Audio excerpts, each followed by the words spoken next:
Halo semuanya, selamat datang di channel YouTube Lilin Tua. Selamat datang kalian juga para taruna dan juga para pelaut.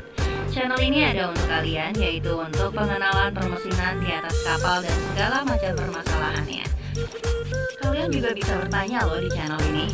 Bisa bertanya di kolom komentar ataupun langsung masuk ke akun Instagram saya. Oke, kalau begitu tolong di subscribe ya. Dan juga tolong diklik tombol loncengnya agar kalian tahu kapan video-video terbaru akan diupload. Dan juga klik tombol like-nya. Oke kalian semua, selamat mengikuti. Halo, kita jumpa lagi pada program pembelajaran pengetahuan dasar instalasi mesin pendingin di kapal niaga Part 3. Di Part 3 ini kita khusus sesuai dengan janji saya, hari ini ngomong tentang refrigeran. Ya, kalau kemarin kita ngomong tentang panas bisa berpindah dari media yang suhu tinggi ke suhu yang rendah. Sekarang ini kita ngomong tentang refrigeran. Bab kita tahu kemarin kita bicara masalah menjawab pertanyaan, sebenarnya kalau saya dingin di AC itu kenapa? Terus kemudian daging kok bisa dingin, ruangan kok bisa dingin. Pada hakikatnya kita sudah menjawab kemarin bahwa kita kehilangan atau kita ditinggalkan, daging ditinggalkan, ruangan ditinggalkan panasnya dalam rangka membantu proses penguapan, membantu proses evaporasi, evaporation yang terjadi di evaporator, yaitu proses penguapan dari bentuk cairan refrigeran ke uap. Ya, jadi dari kemarin kita ngomongnya itu, sehingga di dalam kita ngomong tentang mesin pendingin, kita mesti mulai dasarnya dari evaporasi. Dari situ nanti kita bergeser ke kompresi. Dari situ kita bergeser ke kondensasi dan sebagainya. Sehingga kita mendalami dulu apa arti di dan apa saja yang terjadi di proses evaporasi, proses evaporation atau proses penguapan ini. Kita ngomong penguapan, berarti ada yang diuapkan. Permasalahannya yang harus ditanyakan sekarang, bagaimana atau apa atau media apa yang bisa menguap sehingga mengambil panas kita, mengambil panas ruangan yang cukup rendah. Sebab kita tahu yang namanya penguapan itu, air menguap pada 100 derajat Celcius di 1 atmosfer.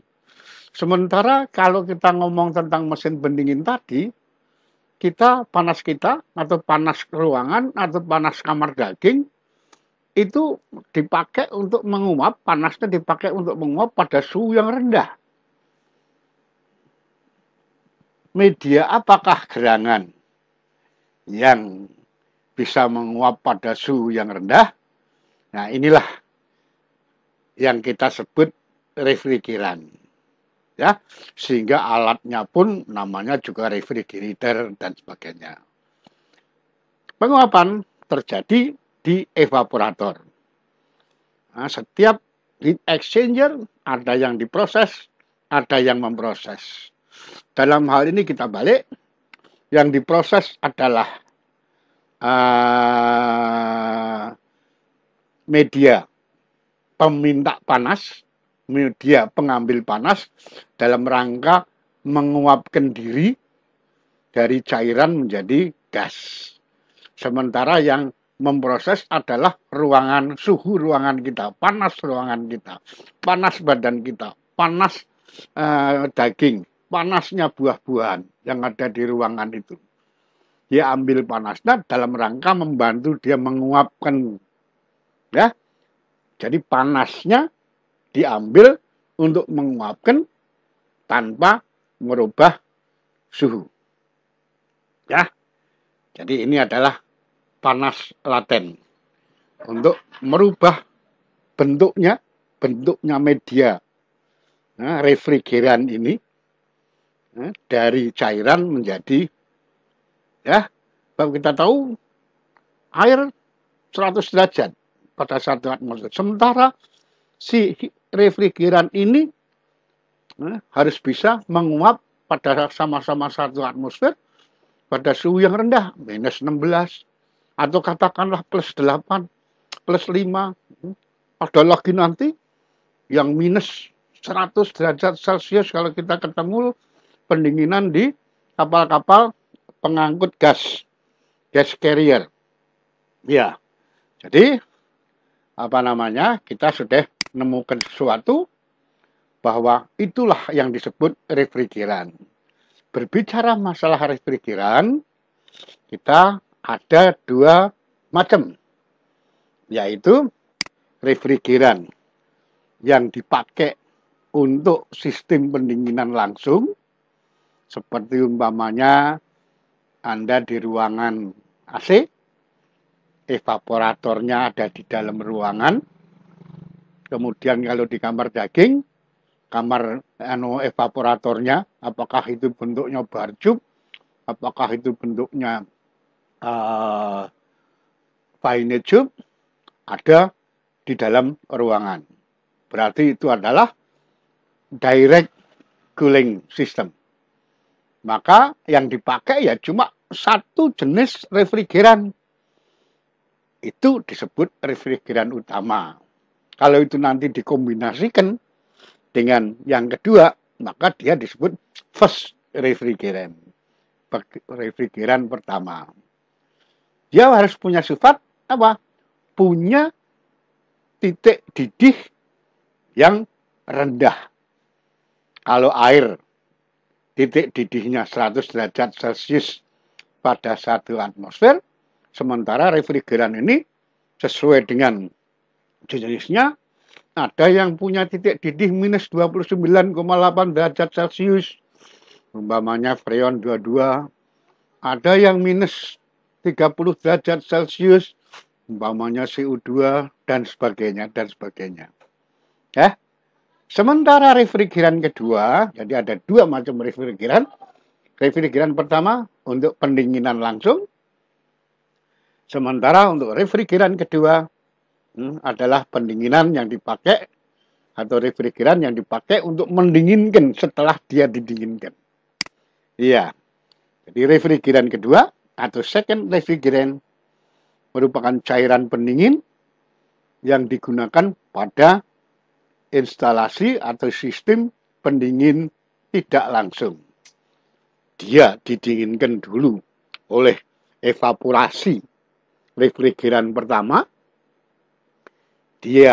panasnya dia diambil untuk membantu penguapan refrigeran pertama. Setelah dia dingin, karena panasnya diambil, dalam hal ini dia panas apa? Panas sensibel. Bentuknya cecep air, dari anget didinginkan, setelah dingin dia diputar, disirkulasi oleh pompa untuk mendinginkan apa yang diinginkan, ruangan-ruangan, muatan, dan sebagainya. Ya, kalau di refrigeran utama harus punya titik didih yang rendah, sementara yang kedua harus punya titik beku yang rendah. Kalau air titik bekunya 0 derajat Celcius pada 1 atmosfer jadi es. Nah, ini nggak boleh. Keringat kita itu termasuk second refrigeran. Karena kalau es keringat kita 0 derajat Celcius, waktu kita musim dingin, barangkali kita tidak perlu cari batu, tidak perlu cari es, keringat kita jadi es serut. Ya, oke. Jadi kalau yang refrigeran utama titik didihnya harus rendah, sementara kalau refrigeran kedua titik bekunya yang harus rendah. Ya, kita kasih contoh.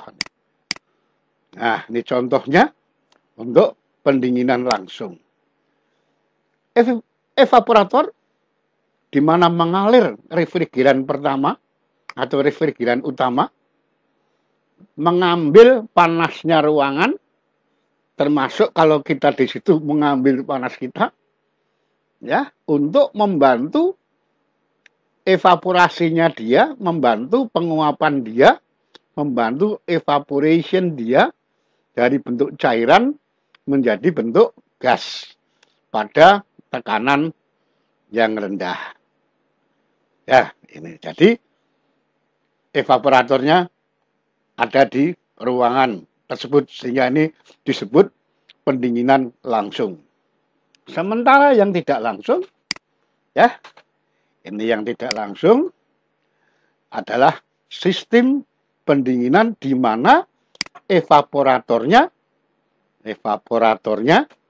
mendinginkan cairan kedua, di mana cairan ini mempunyai sifat punya titik beku yang rendah setelah diambil panasnya oleh refrigeran primer, refrigeran pertama. Jadi refrigeran primer itu refrigeran utama atau refrigeran pertama atau first refrigeran masuk ke evaporator untuk berevaporasi, untuk penguapan butuh panas. Panasnya diambil dari second refrigeran.